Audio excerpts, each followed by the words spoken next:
तो दोस्तों शुरू करते हैं आज की इंफ्रा न्यूज। पहली खबर जो आ रही है वो है CZMP 2019 for Thane, Raigarh, Palghar, Ratnagiri and Sindhudurg district Maharashtra से जो अप्रूव कर दिया है national coastal zone management authority या NCZMA ने। तो दोस्तों ये एक ड्राफ्ट प्लान 2019 में बना था, ऑब्वियसली अप्रूवल के लिए टाइम लगा। मुंबई मेट्रोपॉलिटन रीजन के अंदर वैसे ये 2022 में कुछ हद तक अप्रूव हो गया था, लेकिन बेसिकली अगर यहाँ पे इस प्लान का ओवरऑल कंक्लूजन समझे तो इस प्लान के अंतर्गत जो कोस्टल रीजन्स है वहाँ पर रियल एस्टेट की डिमांड बहुत ज़्यादा है और साथ साथ यहाँ पर इसकी वजह से कंस्ट्रक्शन जो है वो काफ़ी हद तक हो रहा है। इसके कारण यहाँ पे और ज़्यादा वर्टिकल या स्काई स्क्रेपर्स के कंस्ट्रक्शंस को परमिशंस मिले, उसके लिए यहाँ पर ये प्रोग्राम बनाया गया था या अब कहे तो ये ड्राफ्ट बनाया गया था, तो इसको अब अप्रूव कर दिया गया है। इसका मतलब ये है कि जो ये डिस्ट्रिक्ट्स की मैंने बात की वहाँ पर बहुत ही ज़्यादा बड़े लेवल पे अब ज़्यादा ऊंची बिल्डिंग्स का कंस्ट्रक्शन देखने को मिलेगा। तो वैसे दोस्तों ऑलरेडी मुंबई मेट्रोपॉलिटन रीजन के अंदर कंस्ट्रक्शन ऊंची बिल्डिंग्स का होता ही है, लेकिन अब ये और बाहर जाएगा, परमिशन ज्यादा ऊंची बिल्डिंग्स के लिए मिलना ज्यादा इजी हो जाएगा। अगली दोस्तों जो खबर आ रही है वो है पेट्रोनेट LNG लिमिटेड से, जिन्होंने अपना एक बायोगैस और फर्मेंटेड ऑर्गेनिक मिनियो प्लांट बनाया है जिसकी कैपेसिटी है 33,065 मेट्रिक टन की देवगढ़ के अंदर। तो दोस्तों यहाँ पर ये जो प्लांट है इसको बनाने के लिए इन्होंने Pearl Precision Products Private Limited के साथ में मिलकर कुछ चीजें सेटअप की है। और यहाँ पर वैसे मल्टीपल प्लान्स अगर अप्रूव हुए हैं उड़ीसा के द्वारा, तो यहाँ पर अगर कुछ और प्लान्स की बात पर स्टील इंडस्ट्रीज है झारसुगुड़ा डिस्ट्रिक्ट के अंदर, यहाँ पर कोरियन कंपनी साजार एंटरप्राइजेस ने भी इन्वेस्टमेंट किया है स्टील के लिए कलिंगनगर के अंदर, और साथ साथ कटिंग एज प्लास्टिक्स भी यहाँ पर शामिल है। तो मल्टीपल इन्वेस्टमेंट्स यहाँ पर 873 करोड़ रुपीस वर्थ के उड़ीसा में। अगली खबर दोस्तों जो आ रही है वो है झारखंड से, जहाँ पर एक और नई वंदे भारत एक्सप्रेस ट्रेन यहाँ पे मिलने वाले इस शहर के लोगों को, और ये जो नई ट्रेन है वो चलेगी टाटानगर और वाराणसी के बीच में। तो दोस्तों यहाँ पर ये ट्रेन जो है वो साउथ ईस्टर्न रेलवे जोन के अंतर्गत चलेगी और वहाँ पर वैसे करेंटली सर्वे चल रहा है फीजिबिलिटी को एसेस करने के लिए। तो जो डिविजनल रेलवे मैनेजर है चंद्रपुर के, उन्होंने यहाँ पर सोशल मीडिया पे ये बात इन्फॉर्म की। तो जल्दी हमें जमशेदपुर या टाटानगर से वाराणसी के बीच में ट्रेन चलती हुई नजर आएगी, जो कि वंदे भारत एक्सप्रेस। अगली खबर दोस्तों आ रही है Bengaluru based ensure reliable power solution से, जिन्हें वेंचर को अनाउंस किया कि वो जल्द एंटर करेंगे लिथियम आयन सेल मैन्युफैक्चरिंग के अंदर भारत में। तो यहाँ पर इनिशियल प्रोडक्शन कैपेसिटी वो रखेंगे 1 गीगावाट आवर की, जहाँ पर वो इसके लिए 1000 करोड़ रुपए की इन्वेस्टमेंट लाएंगे। और इनिशियल जो प्रोडक्शन होगा वो होगा lithium ion phosphate pouch cells का, जो कि प्रोड्यूस किए जाएंगे 80 एकर्स के लैंड पार्सल में बनी हुई फैक्ट्री में, जो कि मलूर बेंगलुरु के अंदर होने वाली है। तो यहाँ पर ये काइंड ऑफ अलग तरीके का सेल है। बाकी से जो CEO है उन्होंने ऑफिशियल रिलीज के कहा है कि जो आत्मनिर्भर भारत मिशन है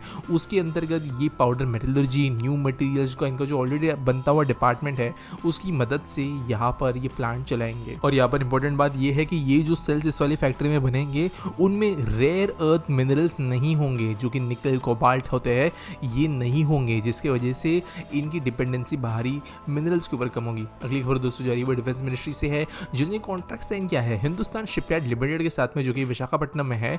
और अभी जो डिफेंस मिनिस्ट्री वो इस कंपनी से 5 फ्लीट सपोर्ट शिप्स को अक्वायर करेगी। इनके लिए 19,000 करोड़ रुपए डिफेंस मिनिस्ट्री चुकाएगी। तो ये शिप्स जो होंगे वो 44,000 टन्स वाली कैपेसिटी में होंगे। इनका जो वाटर डिस्प्लेसमेंट होगा वो 44,000 टन्स का होगा, और ये first of the kind ships होंगे जो किसी इंडियन शिपयार्ड ने बनाए होंगे। तो यहाँ पर आप जानते हो डिफेंस मैन्युफैक्चरिंग भी हम इंडिया के अंदर ही जितना हो सके उतना करना चाहते हैं, इसी के लिए ये कॉन्ट्रैक्ट इंडिया में ही दिए गए हैं और विशाखापट्टनम के अंदर ये शिप्स अब हमें बनते हुए नजर आएंगे। अगली दोस्तों जो खबर आ रही है वो है सेल या steel authority of India limited से, जिन्होंने डिसाइड किया कि वो 30,000 करोड़ रुपए इन्वेस्ट करेंगे बंगाल में एक बहुत ही ज्यादा बड़ी नई स्टील फैक्ट्री को बनाने के लिए। तो ये जो नई स्टील फैक्ट्री होगी वो 4.08 million ton of steel annually produce कर पाएगी अपने पूरे कैपेसिटी के ऊपर। लोकेशन इसका होगा ब्रांडपुर के अंदर, जसवंतपुर के पास में है, और यहाँ पर नेक्स्ट यूनिट जो है वैसे इसके एग्जिस्टिंग फैक्ट्री के पास में ही बनेगा।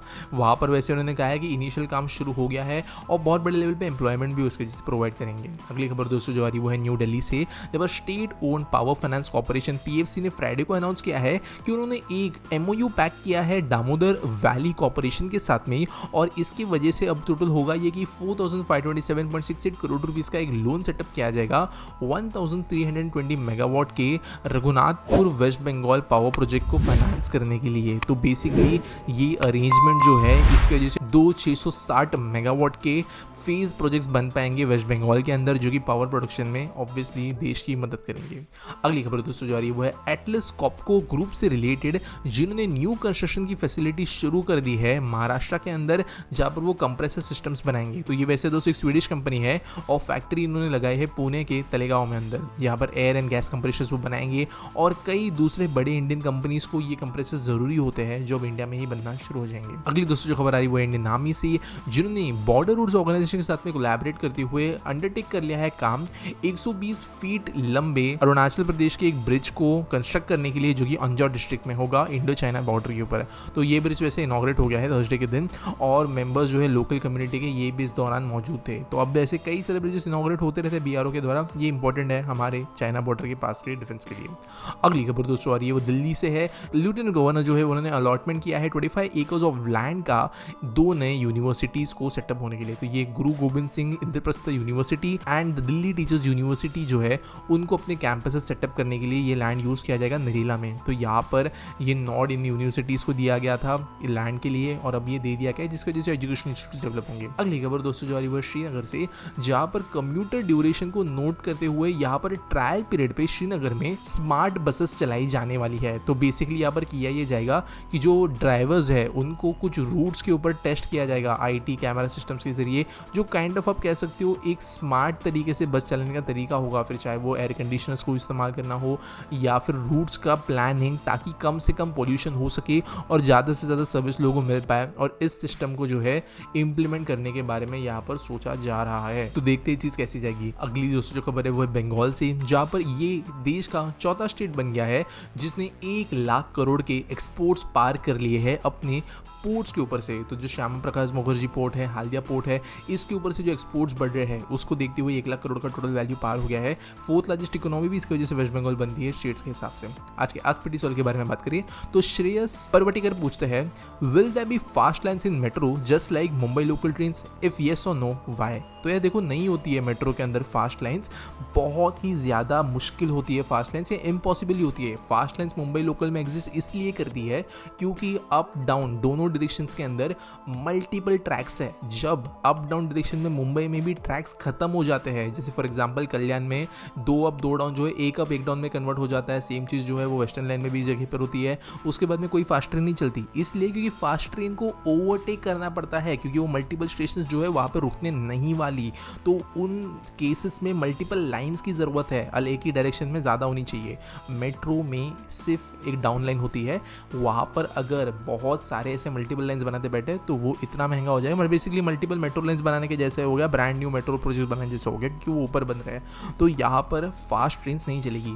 हाँ, एक कॉन्सेप्ट मेट्रोज में इस्तेमाल ज़रूर हुआ है दिल्ली के अंदर, जहाँ पर जब कुछ स्टेशन के अंदर बहुत ही ज़्यादा कम क्राउड देखा गया या फिर ऐसे जगह पे स्टेशन डेवलप हुआ जहाँ पे डेवलपमेंट अब तक हुआ नहीं है, तो ट्रेन वहाँ पे रुकती ही नहीं थी स्टार्टिंग में। यहाँ पर ये दिल्ली के लिए एप्लीकेबल इसलिए बना क्योंकि दिल्ली आज की डेट में ऐसे ऐसे जगह पे मेट्रो बनानी है जो बहुत ज़्यादा फ्यूचर डेवलपमेंट को देखते हुए बनाया गया है। तो कुछ स्टेशन ऐसे हैं दिल्ली मेट्रो के जो कि बिल्कुल जंगलों में है, खेतों के बीचों बीच है, तो वहाँ पर हार्डली कोई स्टेशन यूज़ करेगा। तो पूरे सिस्टम की कोई ट्रेन वहाँ पर रुकती ही नहीं है, लेकिन फ्यूचर में भी रुकेगी। तो यहाँ पर वहाँ पर ऐसा भी नहीं कि कुछ रुकेगी कुछ नहीं रुकेगी, कोई नहीं रुकती है। तो वो कॉन्सेप्ट मुंबई में होना तो नेक्स्ट टू इम्पॉसिबल है। अगर बहुत पुणे बिने तक नेटवर्क बन गया तो शायद से कुछ ऐसा हो जाएगा, लेकिन अब तक तो ये चीज़ें होने नहीं वाली। उम्मीद करता हूँ आपको सवाल का जवाब मिल गया होगा।